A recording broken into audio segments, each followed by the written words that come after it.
Hello, I am Dr. Amy Beacom. I am the founder and CEO of the Center for Parental Leave Leadership and a long-term proud partner of WRN. Helping individuals and organizations navigate parental leave and family and medical leave more broadly has been my life's work and passion for over 20 years. I am thrilled to be here today as we add to a video series that we have been working on with WRN for many years.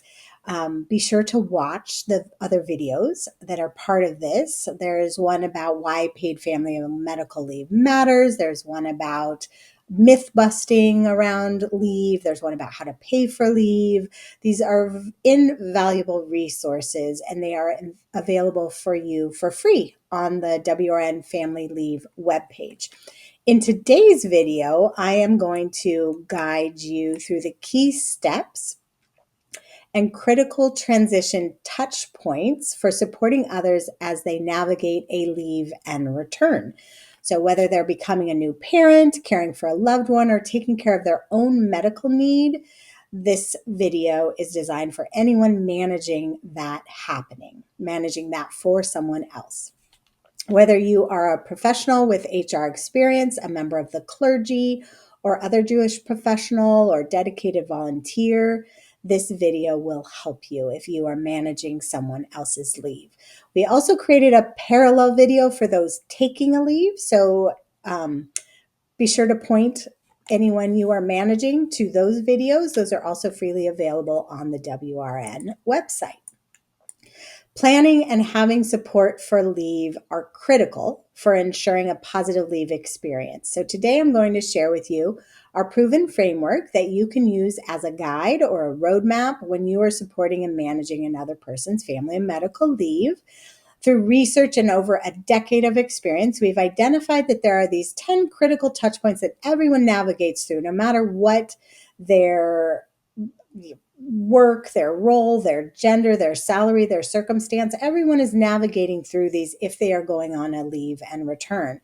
So how these moments are addressed or mishandled leads to success or difficulty with leave and return. So to make them easier to remember, each touch point starts with the letter A, and it also gives us its name, the 10A Transition Touch Points Framework. These moments occur across all three phases of leave: preparing, during, and returning. And today we're going to be focusing primarily on returning from leave and that return to work. But before we do, I want to provide an overview of phase 1 and phase 2 components to encourage you to cover or at least deeply think about all of these prior to the start of leave. Phase 1 is focused on preparing for leave. When an employee or a colleague identifies that a leave is needed or desired and makes their announcement about that leave, the way that you, as their leave manager, respond to their announcement, such as being supportive or dismissive, encouraging, or critical, sets the tone for their experience, their upcoming leave and return through that whole time frame.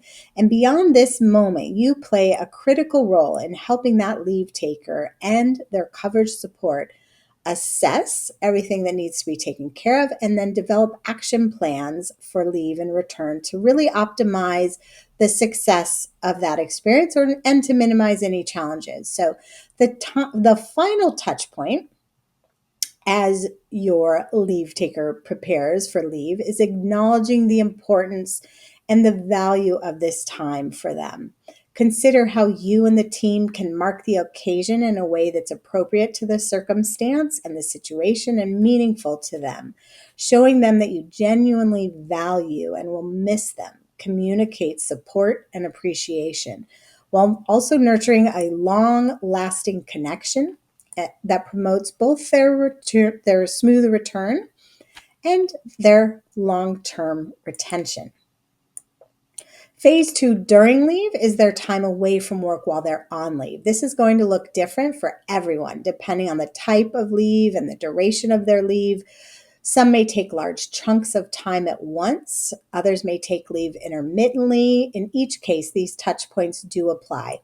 Make sure that all parties know how To appropriately keep in touch, it's important to recognize that some people may want to completely disconnect while they are on leave, while others may need that touch, that connection as a way to find comfort while they're away. Their desired connection with work, if any, should be discussed and agreed to in advance of their leave while you're in the assessing phase and in the action planning phase. If there isn't a conversation and a shared plan made in advance, it's really easy to get this one wrong. Everyone involved should know what the keep in touch plan is. They should agree to it and follow it and be kept updated if the leave taker's situation or desire changes. Identifying a single point of contact who filters questions and communications during leave is a really good place to start. During this phase, you can also show your support by advocating for your leave taker while they are away. For example, if a position or a work opportunity opens up that they would be a good candidate for, make sure you're putting their hat in the ring. The last touch point in this phase is arrangements for return, which is where we will begin digging in a little more deeply today. Although technically part of phase 2, touch point 7 is critical for ensuring a smooth transition back to work. As someone supporting and managing leave, it is essential that your help in returning that team to that returning teammate member makes them feel welcomed and up to speed and supported.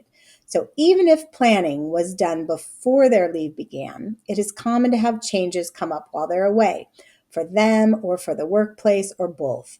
Open communication with your leave taker and any other people covering their work to confirm expectations around return timing and discuss what that return onboarding is going to look like can be very helpful. Though the planning will differ, this is important regardless of leave being taken all at once or intermittently. Ask questions like, do you need anything different than what we planned before you left? What support or resources do you need to re-engage effectively? How can we help you feel productive, confident, supported as you're stepping back in? Phase 3 begins when the person taking leave returns to work, and it includes the final 3 touch points.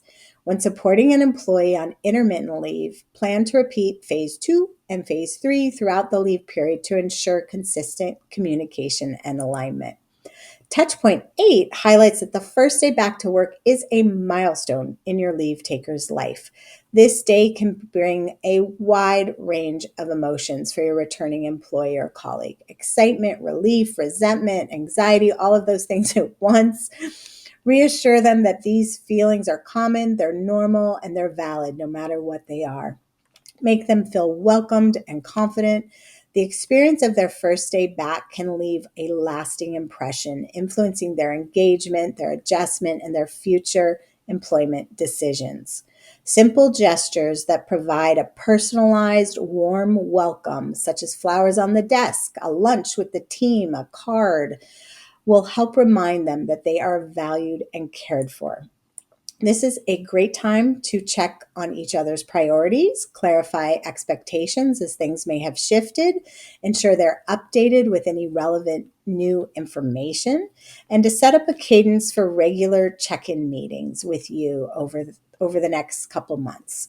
Encourage them to share how things are going and let them know that you're willing to provide flexibility and ongoing support as long as they need it.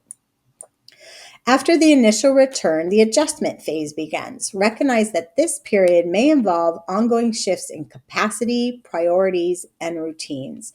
Proactively and regularly check in to understand what's working and what isn't working. Ask questions such as, what's helping you feel productive and supported? Where are your pressure points? What adjustments or resources would make your return smoother? Invite them to talk about their experience and be open to making modifications to work hours, responsibilities, or workflow as they settle back in.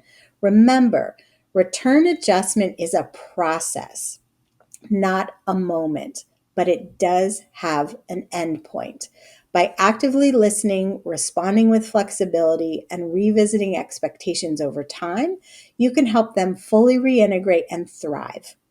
Your support during this transition can reduce stress, enhance engagement, and reinforce the message that your workplace values their contributions. Once they've returned and navigated through their adjustment time with your collaboration and support, Touchpoint 10 reminds us to keep their long-term career development in mind. Don't assume they want to downshift or stagnate. Share areas of growth you have seen in them and encourage them to reflect on new strengths and perspectives that may enhance their work and leadership going forward. As appropriate, discuss opportunities for professional growth, including projects, training, mentorship, or responsibilities that align with their evolving goals. Be sure to periodically revisit these goals and expectations and development plans and remain open to adjusting them so that they match their current capacity and their evolving aspirations.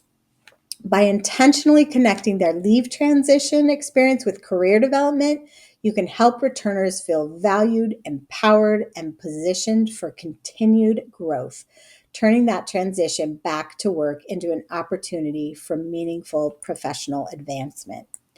By approaching an employee's leave and return to work with thoughtful planning and open communication, you can help ensure a smooth and positive leave transition. Your proactive efforts and supportive adjustments, whether to priorities, responsibilities, or workflow, play a key role in creating a successful and sustainable leave and return experience. You can learn more about the 10 Touchpoints framework in my book, The Parental Leave Playbook. And remember, WRN is here to support you at every turn. Reach out to them if you need anything to help. Be sure to check out their growing library of resources linked here and found by searching for Women's Rabbinic Network and Family Leave. Thank you for spending your time here today. I know how busy you are. We are wishing you and your leave takers a positive and successful leave and reentry experience.